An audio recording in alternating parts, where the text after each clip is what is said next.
Sri Aurobindo's Savitri, a legend and a symbol. Book 4, The Book of Birth and Quest. Canto 4, The Quest. The world ways opened before Savitri. At first, a strangeness of new brilliant scenes peopled her mind and kept her body's gaze. But as she moved across the changing earth, a deeper consciousness welled up in her. A citizen of many scenes and climes, each soil and country it had made its home. It took all clans and peoples for her own, till the whole destiny of mankind was hers. These unfamiliar spaces on her way were known and neighbours to a sense within. Landscapes recurred like lost forgotten fields, cities and rivers and plains her vision claimed like slow recurring memories in front. The stars at night were her past's brilliant friends. The winds murmured to her of ancient things, and she met nameless comrades loved by her once. All was a part of old forgotten selves. Vaguely, or with a flash of sudden hints, her acts recalled a line of bygone power. Even her motion's purpose was not new. Traveller to a prefigured high event, she seemed to her remembering witness soul to trace again a journey often made. A guidance turned the dumb revolving wheels, and in the eager body of their speed the dim masked hooded godheads rode, who move, assigned to man immutably from his birth, receivers of the inner and outer law, at once the agents of his spirit's will and witnesses and executors of his fate. Inexorably faithful to their task, they hold his nature's sequence in their guard, carrying the unbroken thread old lives have spun. Attendants on his destiny's measured walk, leading to joys he has won and pains he has called. Even in his casual steps, they intervene. Nothing we think or do is void or vain. Each is an energy loosed and holds its course. The shadowy keepers of our deathless past have made our fate the child of our own acts, and from the furrows laboured by our will, we reap the fruit of our forgotten deeds.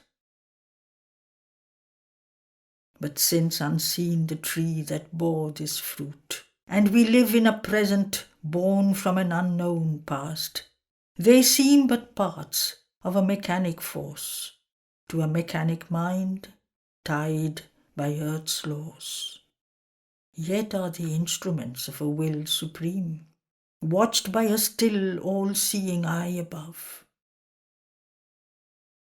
A prescient architect of fate and chance, who builds our lives on a foreseen design, the meaning knows and consequence of each step, and watches the inferior stumbling powers. Upon her silent heights, she was aware of a calm presence, throned above her brows, who saw the goal and chose each fateful curve. It used the body for its pedestal. The eyes that wandered were its searchlight fires. The hands that held the reins, its living tools. All was the working of an ancient plan, a way proposed by an unerring guide. Across wide noons and glowing afternoons, she met with nature and with human forms, and listened to the voices of the world. Driven from within, she followed her long road, mute in the luminous cavern of her heart, like a bright cloud through the resplendent day. At first her path ran far through peopled tracts, admitted to the lion eye of states and theatres of the loud act of man. Her carven chariot with its fretted wheels threaded through clamorous marts and sentinel towers, past figured gates and high dream-sculptured fronts, and gardens hung in the sapphire of the skies, pillared assembly halls with armoured guards, small fanes where one calm image watched man's life, and temples hewn as if by exiled gods to imitate their lost eternity. Often, from gilded dusk to argent dawn, where jewel lamps flickered on frescoed walls, and the stone lattice stared at moonlit boughs, half conscious of the tardy listening night, dimly she glided between banks of sleep, at rest in the slumbering palaces of kings. Hamlet and village saw the fate wane pass. Homes of a life bent to the soil it ploughs for sustenance of its short and passing days, that, transient, keep their old repeated course, unchanging in the circle of a sky which alters not above our mortal toil. Away from this thinking creature's burdened hours, to free and griefless spaces now she turned, not yet perturbed by human joys and fears. Here was the childhood of primeval earth, here timeless musings, large and glad and still. Men had forborne as yet to fill with cares imperial acres of the eternal sower, and wind-stirred grasslands winking in the sun, or mid green musing of woods and rough-browed hills, in the grove's murmurous bee-air humming wild, or past the long lapsing voice of silver floods, like a swift hope journeying among its dreams, hastened the chariot of the golden bride. Out of the world's immense unhuman past, tracked memories and ageless remnants came, domains of light, enfioffed to antique calm, listened to the unaccustomed sound of hoofs, and large, immune, entangled silences absorbed her into emerald secrecy, and slow, hushed, wizard nets of fiery bloom environed with their coloured snare her wheels. The strong, importunate feet of time fell soft along these lonely ways, his Titan pace forgotten, and his stark and ruinous rounds. The inner ear that listens to solitude, leaning self-wrapped unboundedly, could hear the rhythm of the intenser wordless thought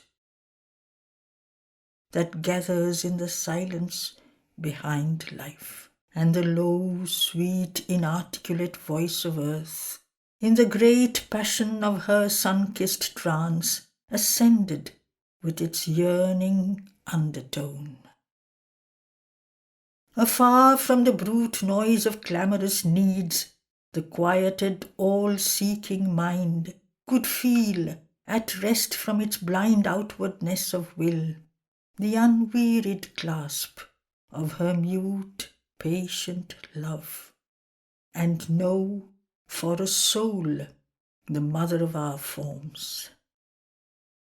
This spirit, stumbling in the fields of sense, this creature bruised in the mortar of the days, could find in her broad spaces of release. Not yet was a world all occupied by care. The bosom of our mother kept for us still her austere regions and her musing depths, her impersonal reaches, lonely and inspired, and the mightinesses of her rapture haunts. Muse-lipped, she nursed her symbol mysteries, and guarded for her pure-eyed sacraments the valley clefts between her breasts of joy, her mountain altars for the fires of dawn, and nuptial beaches where the ocean couched, and the huge chanting of her prophet woods. Fields had she of her solitary mirth, plains hushed and happy in the embrace of light, alone with the cry of birds and hue of flowers, and wildernesses of wonder lit by her moons, and grey sear evenings kindling with the stars, and dim movement in the night's infinitude. August, exulting in her Maker's eye, she felt her nearness to him in earth's breast, conversed still with the light behind the veil, still communed with eternity beyond. A few and fit inhabitants she called to share the glad communion of her peace. The breadth, the summit were their natural home. The strong king sages from their labour done, freed from the warrior tension of their task, came to her serene sessions in these wilds. The strife was over, the respite lay in front. Happy they lived, with birds and beasts and flowers, and sunlight and the rustle of the leaves, and heard the wild winds wandering in the night, mused with the stars in their mute constant ranks, and lodged in the mornings, as in azure tents, and with the glory of the noons, were one. Some deeper plunged, from life's external clasp, beckoned into a fiery privacy. In the soul's unprofaned star-white recess they sojourned, with an ever-living bliss. A voice profound in the ecstasy and the hush they heard, beheld an all-revealing light. All time made difference they overcame. The world was fibred with their own heartstrings. Close drawn to the heart that beats in every breast, they reached the one self in all through boundless love.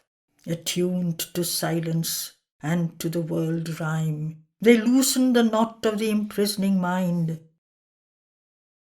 Achieved was the wide, untroubled witness gaze. Unsealed was nature's great spiritual eye. To the height of heights rose now their daily climb. Truth leaned to them from her supernal realm. Above them blazed eternity's mystic suns. Nameless, the austere ascetics without home, abandoning speech and motion and desire, aloof from creatures, sat, absorbed, alone. Immaculate in tranquil heights of self, on concentration's luminous, voiceless peaks. World-naked hermits, with their matted hair, immobile as the passionless great hills around them, grouped like thoughts of some vast mood, awaiting the infinite's behest to end.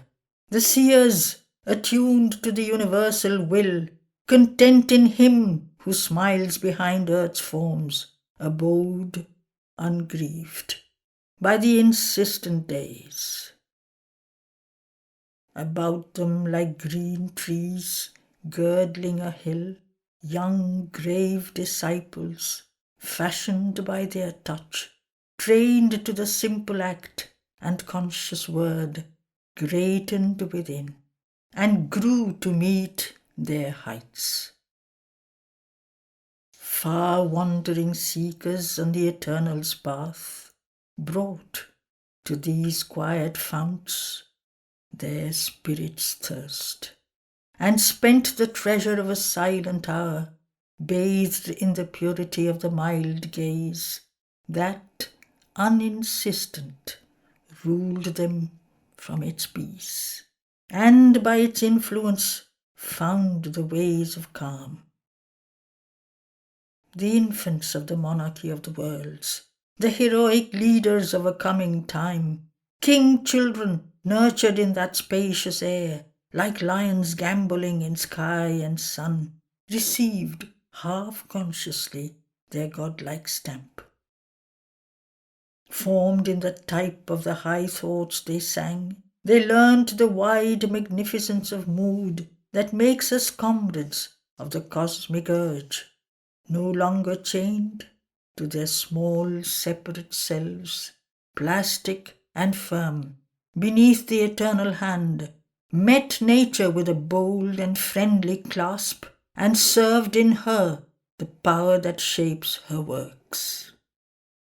One-souled to all, and free from narrowing bonds, large like a continent of warm sunshine, in wide equality's impartial joy, these sages breathed for God's delight in things, assisting the slow entries of the gods, sowing in young minds immortal thoughts, they lived, taught the great truth to which man's race must rise, or open the gates of freedom to a few.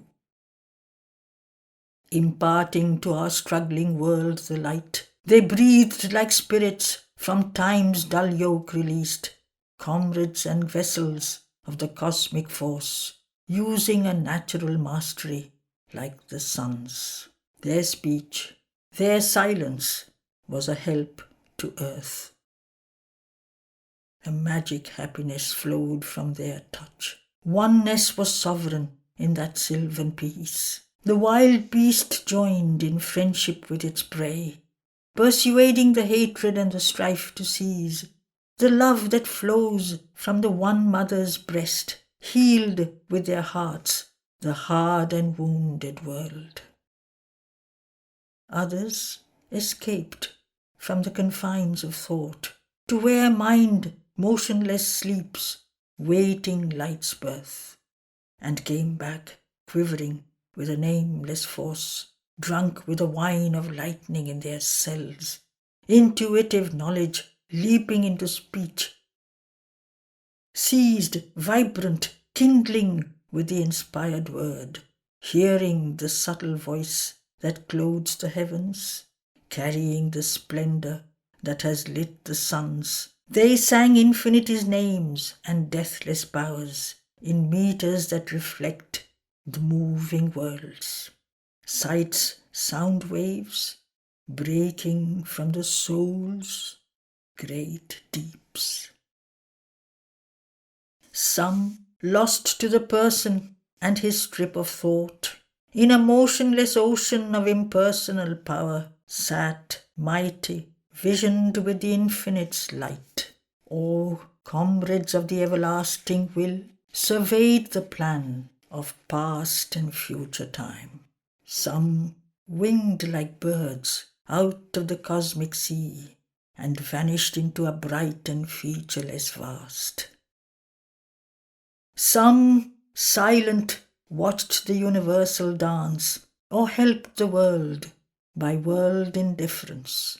Some watched no more, merged in a lonely self, absorbed in the trance from which no soul returns, all the occult world lines forever closed, the chains of birth and person cast away. Some, uncompanioned, reached the ineffable. As floats a sunbeam through a shady place, the golden virgin in her carven car came, gliding among meditation's seats. Often in twilight, mid returning troops of cattle, thickening with their dust the shades, when the loud day had slipped below the verge, arriving in a peaceful hermit grove, she rested, drawing round her, like a cloak, its spirit of patient muse and potent prayer. Or near to a lion river's tawny mane, and trees that worshipped on a praying shore, a domed and templed air's serene repose beckoned to her hurrying wheels to stay their speed. In the solemnity of a space that seemed a mind remembering ancient silences, where to the heart great bygone voices called, and the large liberty of brooding seers had left the long impress of their souls seen.